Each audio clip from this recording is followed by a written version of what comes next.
সংবিধান ১৩০তম সংশোধনী বিল 2025 মানে 2025 মানে 20 আগস্ট 2025 যে সংশোধনীটা হলো, দেখতেই পাচ্ছ, কেন্দ্রীয় স্বরাষ্ট্রমন্ত্রী অমিত শাহ সংসদের বর্ষাকালীন একটা অধিবেশন চলছে চলাকালীন লোকসভায় বক্তব্য রাখছেন বুধবার 20 আগস্ট 2025।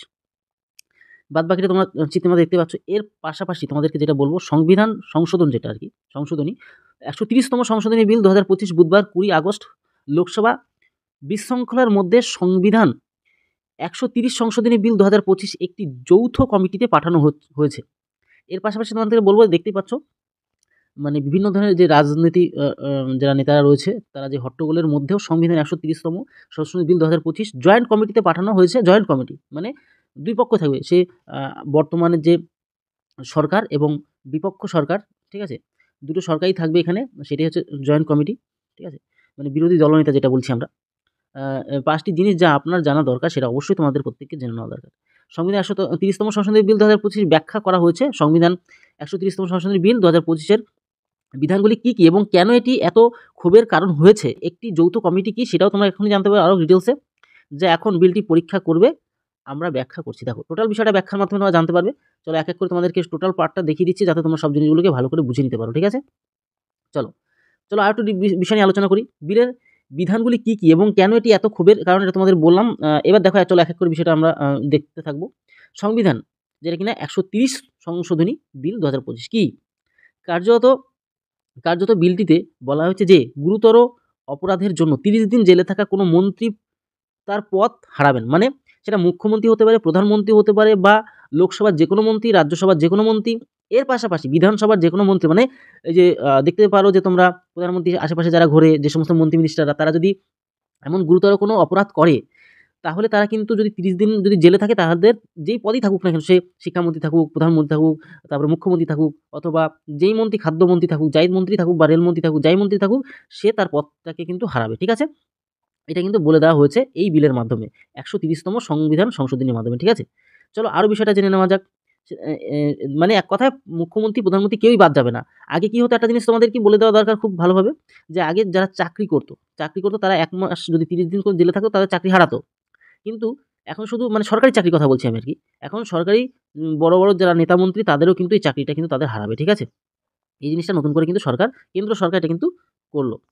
দেখো, যে মন্ত্রী যিনি এই পদে অধিষ্ঠিত থাকাকালীন টানা 30 দিনের জন্য, মানে যদি জেলে থাকে আর কি 30 দিনের জন্য, আপাতত বলবৎ যেটা বলা হয়েছে, কোনো আইনের অধীনে 5 বছর বা তার বেশি মেয়াদের দণ্ডনীয় অপরাধ করার অভিযোগে গ্রেপ্তার হয়, হেফাজতে আটকে থাকেন, মানে এক কথায় জেলে যদি থাকে আর কি, আমরা যেটা সংশোধনাগার বলি, তাতে মুখ্যমন্ত্রীর পরামর্শে রাষ্ট্রপতি, মানে 30 দিনে যদি থাকে, দেখো একটা জিনিস বুঝবে, 30 দিন যখনই ধরো মুখ্যমন্ত্রী কোনো রাজ্যের, যে কোনো রাজ্যেরই মুখ্যমন্ত্রী যখন জেলে থাকবে, তার তো পদ তো হারিয়ে ফেলবে, এবং তারপরেও যদি 5 বছর যদি কারাদণ্ডটা হয়ে যায়, তখন ওই রাজ্যে তো অন্য মুখ্যমন্ত্রী বসে পড়বে।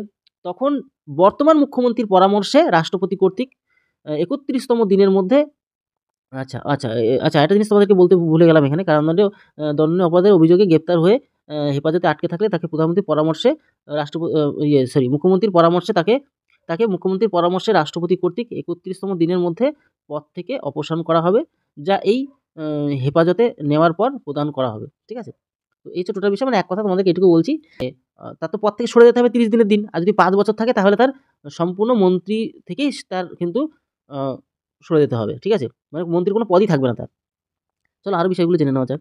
তবে শর্ত থাকে যে যদি 30তম দিনের মধ্যে, ওই 30 দিনের মধ্যে যদি রাষ্ট্রপতির কাছে এই ধরনের মন্ত্রী অপসারণের পরামর্শ না পাঠানো হয়, তাহলে তিনি মন্ত্রী হিসেবে আর থাকবে না। দেখা গেল 31 দিনের দিন তো পদ থেকে সরে যেতে হবে। যদি তার মধ্যে 30 দিনের মধ্যে যদি দেখা গেল সে মুখ্যমন্ত্রী হোক বা প্রধানমন্ত্রী হয়, রাষ্ট্রপতির কাছে যদি আবেদন করে যে না, আমার পদটা সরাবেন না, তখন রাষ্ট্রপতি বিবেচনা করে দেখতে পারে, ঠিক আছে। আর নতুবা যদি না পাঠায় তাহলে তো গেলই, তাহলে পদ থেকে সরে যেতে হবে। পরবর্তী দিন থেকে কার্যরত হবে বিলে বলা হয়েছে, ঠিক আছে। এবার দেখো, এই বিলটি আমাদের যেটা বিল, এই বিলটি সংবিধানে 75 যে অনুচ্ছেদ সংশোধন করবে, যা মূলত প্রধানমন্ত্রী সহ মন্ত্রী পরিষদের নিয়োগ এবং দায়িত্বের সঙ্গে সম্পর্কিত। এবার সবথেকে গুরুত্বপূর্ণ বিষয় যে দেখো, ধরো জেলে তো গেল, মন্ত্রী জেল থেকে যদি মুক্তি পেলে কি হবে, ধরো জেল থেকে মুক্তি পেয়ে গেল 1 মাস পরে বা 2 মাস পরে মুক্তি পেল, বা 5 বছরের পরে, 6 বছর বা 7 বছর বা 10 বছর পরে যদি মুক্তি পায় জেল থেকে, তখন কি হবে? দেখো, বিলের বিধান অনুসারে তাত্ত্বিকভাবে তাত্ত্বিকভাবে সংশ্লিষ্ট মন্ত্রী কারাগার থেকে বেরিয়ে আসার পরে পুনরায় নিযুক্ত হতে পারে। দেখো, তার যদি সাজা কমপ্লিট হয়ে যায়, সাজা যদি পরিপূর্ণ হয়, তারপরে যখন তার আর অপরাধ থাকলো না, তখন কিন্তু আবার সে সেই মন্ত্রী পদে কিন্তু দাঁড়াতে পারে। ধরো প্রধানমন্ত্রীর জন্য লড়তে পারবে বা কোনো মন্ত্রী হিসেবে সে কিন্তু আবার দাঁড়াতে পারবে। ঠিক আছে? এই উপধারার কোনো কিছুই উপধারা ১ অনুসারে রাষ্ট্রপতি কর্তৃক হেফাজত থেকে মুক্তি পাওয়ার পর পরবর্তীকালে মুখ্যমন্ত্রী বা মন্ত্রী হিসেবে নিযুক্ত হতে বাধা দেবে না। মানে বুঝতে পারছো? সে হতে পারবে আরকি। পরবর্তী আর অসুবিধা নেই।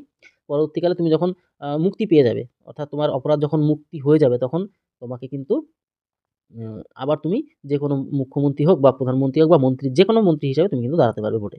তো এই হচ্ছে টোটাল বিষয়টা। আশা করি বুঝতে পারলে। ১৩০তম সংবিধান সংশোধনী যে বিল, সেটা তোমরা কিন্তু ক্লিয়ার হতে পারলে আশা করছি। তাহলে ভিডিওটি এই রইলো। তত সময় এরকম আপডেট পেতে অবশ্যই আমাদের চ্যানেলকে সাবস্ক্রাইব করে বেল আইকনটিকে প্রেস করে রাখো। তত সময় ভালো থেকো, সুস্থ থেকো। জয় হিন্দ, জয় ভারত।